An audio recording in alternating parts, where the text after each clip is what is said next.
Hi guys, welcome two माय channel. आप सभी का मेरे चैनल में स्वागत है। आज मैं आप सभी के लिए बहुत ही प्यारा नाच किच लेकर आई हूँ, जो कि बहुत ही धमाकेदार है। सुनिए आप सभी, और पसंद है तो लाइक शेयर कमेंट करिएगा।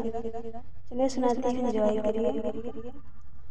का करी है सैया बेचारा, पर तर मार बना जा रहा। का करे सैया बेचारा, पर तर मार बना जा रहा। ज्यादा किसी आए हैं होटल ना घुमाए हैं, ज्यादा किसी आए हैं होटल ना घुमाए हैं।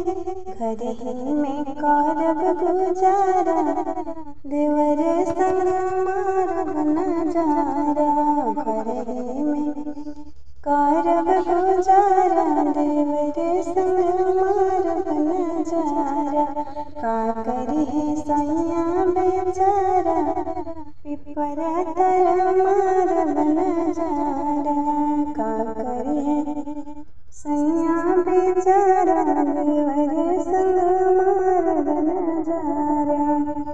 बहुत किसी आई है को साड़ी न ले आए हैं, बहुत किसी आई है को साड़ी न ले आए हैं।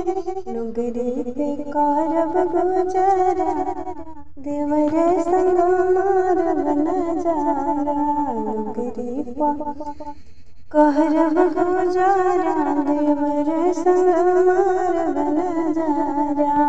का करे सैया बेचारा, देवर संग मार बना जा रहा। ढेर किसी आए हैं को, ढेर किसी आए हैं को, ढेर किसी आए हैं फिल्म ना दिखाए हैं। ढेर किसी आए हैं फिल्म ना दिखाए हैं, फिल्म ना दिखाए हैं। सिनेमा ना ले जाए हैं, मोबाइल से कारब गुजारा, देवर संग मार बना जा रहा। मोबाइल से कारब गुजारा, देवर संग मार बना जा रहा। का करे सैया बेचारा, पर तर मार बना जा रहा। का करे सैया बेचारा, पर तर मार बना जा रहा।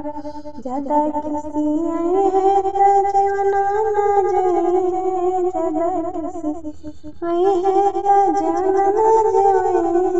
देवर के जवना जाए वो, पिपर तर मार बना जा रहा।